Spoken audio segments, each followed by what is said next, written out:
Hi guys, Phoenix here, bringing you another Three Kingdom Tactics video. As we know, the English servers are going into Season 2 soon. I'd like to actually use this opportunity to share some tips, some tricks on how you can get ahead of your peers.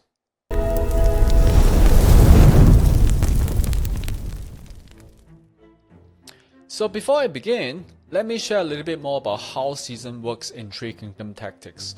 So if you're in season 1 right now, which normally spans between 2 to 3 months, as you get into the new season, everything starts from the beginning. So that means in the first season, if you're not doing so well, you get a second chance in the season 2 where everyone has a level playing ground again. So as every season goes, you will also get the chance to play with different generals, new tactics, new gameplay, new maps, so it will give you a slightly different experience compared to your last one. Alright, without further ado, let's jump into what you need to know about Season 2. So in order for you to accelerate your starting of Season 2, you will need 12,000 gold to begin for using in buildings, using in tactic points, drawing cards, etc. There will be some events for new tactics which you will definitely need to go for it. You may use specific cards for them when you are exchanging those tactics. These events will always be available as every season unlocks.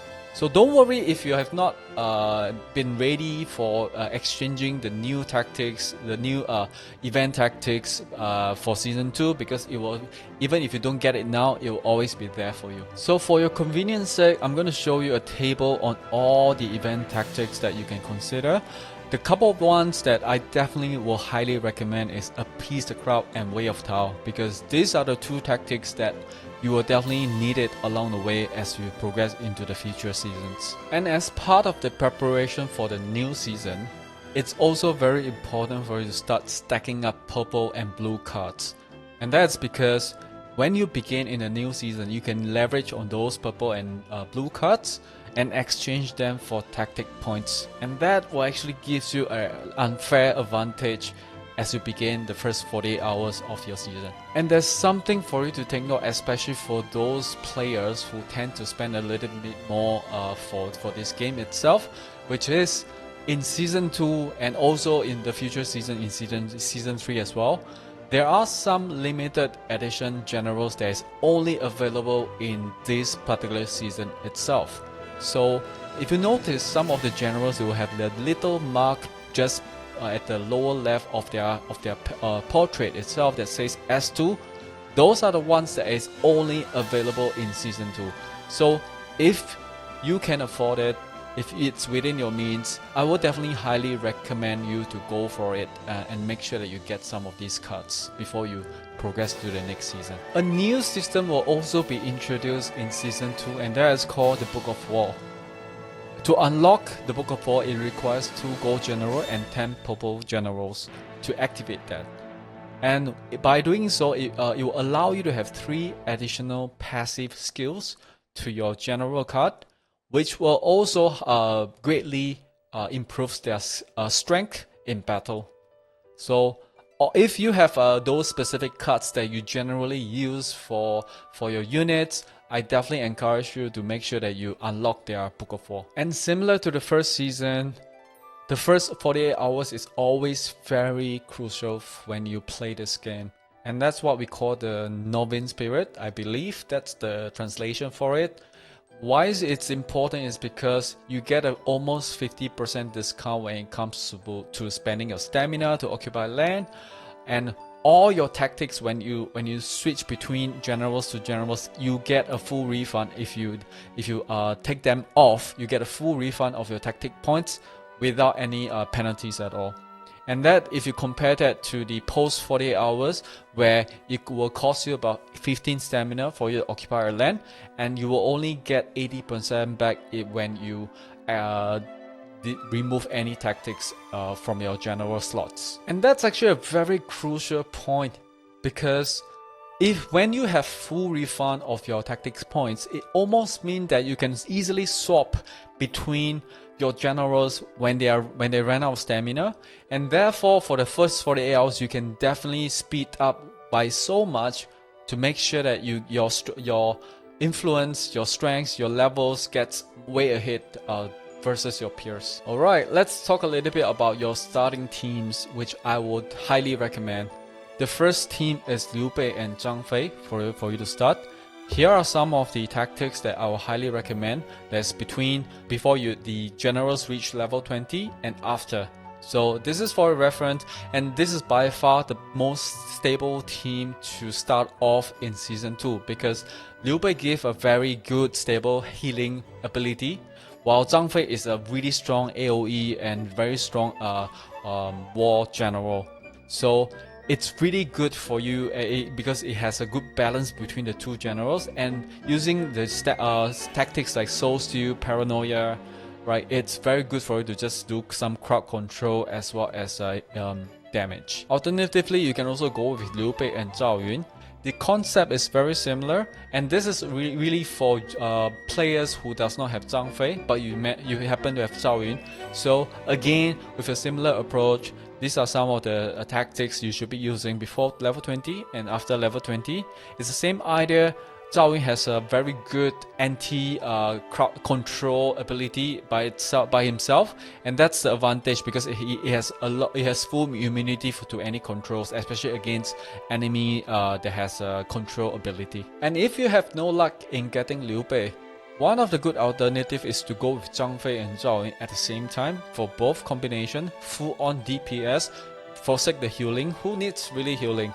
But obviously, on some occasion, especially for the more tanky enemy lands, you may experience a slightly higher casualty count, but that's something that it's still very much within a very comfortable growing process. And if you are a non-paying player, fear not, there are still some ways for you to make sure that you get a very good start to the game as well. And one of the teams that I would recommend is Yuan Shao and Zhu Jun. And it's actually not very hard to get these two because I believe it comes with the if you really play quite often in Season 1, you definitely will have at least one Yuan Shao. And Zhu Jun is a purple card, so it's definitely very easy for you to get that. And here are some of the tactics that I would recommend. This team has very good damage, but with slightly higher troop loss in early games. So when you are going into occupying some level lands, make sure that your general levels are slightly higher. Go a little bit slower, that's okay, but make sure that you have a little bit more troops than you normally would do before you go for occupying some lands. And when you successfully get the level 4 land, keep going for other level 4 lands until both general reaches level 18. And when they reach 18, you can then start challenging for level 5 lands. Although there's a good chance that you may suffer a slightly higher casualty. So if you want to play safe, you may want to wait till your both generals reaches level 20. And the rule of thumb generally is that it's always a good practice to just follow through your missions, because as every season begins, you have new missions, your mission will restart. You should change all your lands to level 5 land as you progress, because there's always a land cap. So when you get higher level land and you know that you're running out of land space, you can release your lower level lands so that you can exchange them for higher level lands.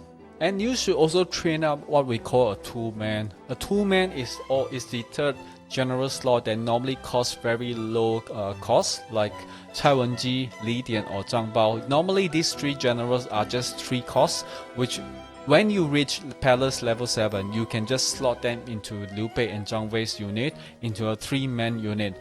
And when you do that, you can then start challenging for level 6 land when all of them, or rather Liu Bei and Zhang Wei, reaches level 30. And this is actually a very good way of growing faster, is because when you have your third general, that means you have 2 additional tactic slots that you can actually put in there in order for you to either get more healing or get more damage. And notice I keep saying only about 1 unit, and that's because it's a good practice to only focus on growing and training 1 unit before you go for another. And the rule of thumb normally is where when your first unit reaches level 40, this is where it's a good time for you to start training your second unit. Why so? Is because level 40 is always at the point where you're good enough to go out for battle. And when you manage to occupy level 6 land when your unit is level 30, the rest is actually pretty straightforward. Level 35 to level 38, you can start going for level 7 land or level 8 land when you're hitting level 40. So let's talk about building upgrades, because it's very important for you to spend the right resource on the right building as you are at the beginning 48 hours. So the rule of thumb is actually quite simple. Before you are level 7 palace, you can just follow the mission, just whatever the mission tells you, just follow suit. And after level 7 palace, it's actually very important to remember this order.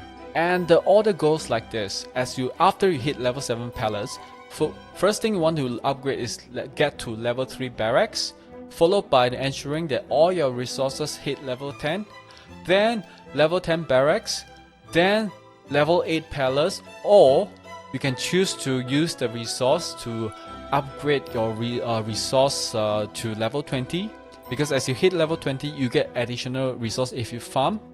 So next, getting to 18 cost, 19 cost or 20 cost depending on the main unit that you are trying to train. Then level 20 food, then second team. So let's talk a little bit about resource. So what type of resource matters to you at the early stage? So because of a lot of building upgrades require a large amount of stone, stone is actually what you will need the most at the beginning. So if you look at it from an order perspective, right, you will need a lot of stones followed by some wood and iron, and in the early stage, food is the one that you need the least. If you don't suffer a massive casualty incident. The magic ratio here is 4:2:1, with stone being 4. And for some reasons, if you really need to get some food, do farming, that's going to be enough for you. Alright, moving along, let's talk a little bit about siege, because in early days, you will be called upon by your alliance to support in castle siege. And in order for you to be training your unit effectively, progressing well in that space, you will need to also start contributing to the greater alliance cause by training up your siege unit. And in order for you to make sure that you have an optimal siege unit, it's always good to make sure that you have one siege unit that is triple S. You can actually give them a tactic and level that up to level 5. Train them all up to level 15, and with this unit itself, with your barracks with full troops, this siege unit can go for level 8 or level 7 cities easily. Alright, that's all I have for today. If you have any questions around Season 2, please feel free to comment below. If you like my video, consider leaving a like or sub. My name is Phynix, and until then, happy farming.